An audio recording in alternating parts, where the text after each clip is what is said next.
Hello everyone, this is Chris and welcome back to another Seed Showcase. Now because caves are on everyone's mind right now, which is a complete and total mystery, I figured showing off a seed which has some very unique and interesting type of cave generation, which makes getting these types of guys, diamonds, very easily.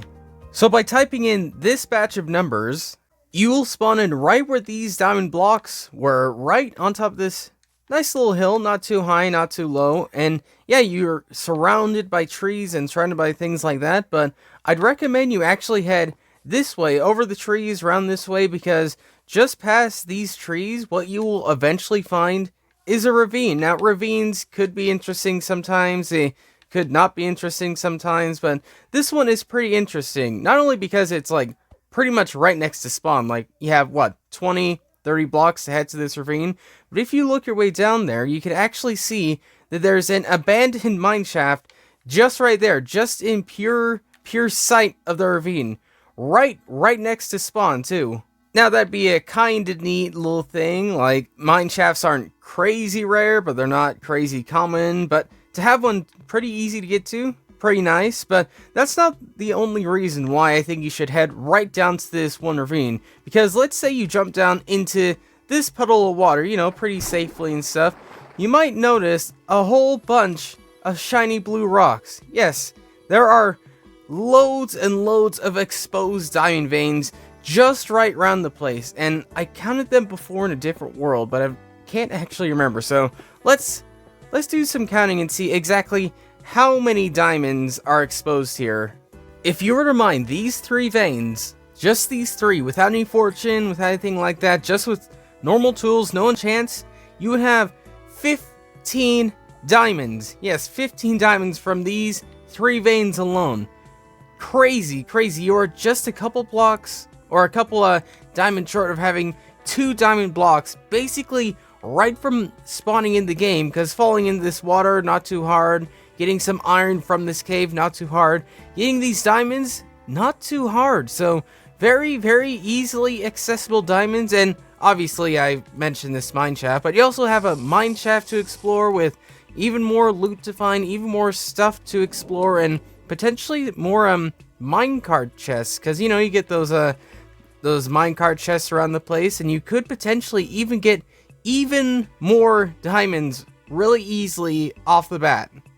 And if you think the easy diamond train ends there, then you'd be wrong with this ravine, because in case you head your way down this way inside this part of the cave, you'll find yourself even more diamonds, and I believe there is just 3 right here, so that would mean that you would have exactly 2 diamond blocks of diamonds straight off the bat. And in case you're not interested in diamonds too much, heading your way down this way, then I'd recommend heading your way down this way anyways, just because right here, you get yourself a zombie spawner too.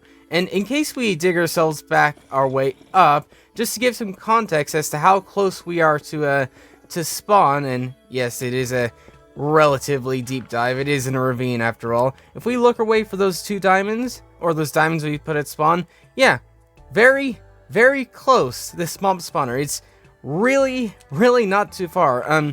If you include the Y level, it is a decent distance, but if you use the ravine and stuff like that, then this is, again, even more really easy loot with an enchanted golden apple. Now, I've mentioned this a bajillion times, that loot might be random, but I have heard that enchanted apples will be in here regardless, so yeah, you get yourself a basically free enchanted apple with doing barely any type of exploring, any type of work, and anything like that. So a very noteworthy ravine to head to. But even though this ravine is really amazing, that's not necessarily where the amazingness ends, because if we head our way over this way a little bit, we'll find ourselves, you guessed it, my favorite biome, the Savanna Hills, and it has some water flowing down it, and it's sitting right inside this little river heading around it, which gives it that really immersive feel of you traveling around through massive mountains. And yeah, I could just see someone just riding around in a boat, just seeing these types of things. Even if you don't do anything with these, it's really cool just to look your way up at it with that massive type of crevasse right there and other types of things. And also right next to it, I remember seeing this, I believe it's just right here. Yeah, you get yourself a ruined portal, an underwater one. So some free gold, some free loot, and some free opportunities. Oh, did I say a ruined portal right next to the Savanna Mountains? Well, I might have actually meant, 2 ruined portals. This one being the biggest one you could find, one of the bigger ones, and yeah, it also has more gold, more stuff like that, and I don't know exactly how you're going to light this thing up and to remove this crying obsidian, but it's still cool to see just these types of structures around the place. Much like this acacia village, which links itself onto this tiny little ocean, which means you have floating crops right here. You get it yourself inside the normal Savanna stuff, but because this Savanna Savanna village is placed in kind of a weird spot, that also means that it links its way up here too. So very strange, very strange type of village. And if you head your way this way inside the ocean long enough, then you'll eventually come across an ocean monument right here. And thanks a lot, Night Vision, for fading just as I'm recording. But yeah, you get yourself an ocean monument. Sadly, there's no land surrounding it exactly, but honestly, I don't think that really matters, because you can easily get your way inside here, easily get, all the treasure, all the loot, and all that types of stuff inside this one structure.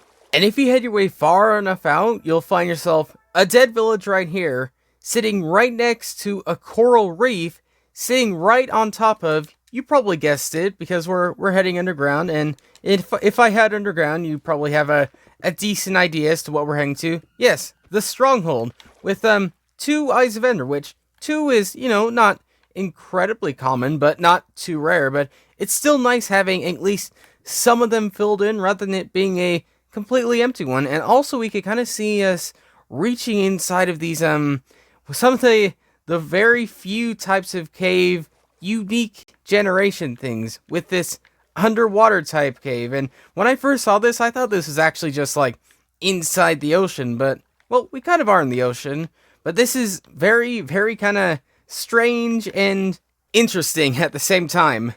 And yeah, for the most part, those are some of the most interesting things I found on the seed. Now, I should probably mention this, that in case you are watching this in the future and Caves and Cliffs have come out, keep in mind that this generation might not be the same, because I know in some seed showcases with some updates to change things, some people are wondering why they don't work. So I figured just mentioning that right at the very end, just in case. But yeah, let me know what you think of the seed. Let me know if you have any other seeds you want me to check out in the future. But other than that, that's pretty much all I have for you. So thanks for watching, and I'll see you all later.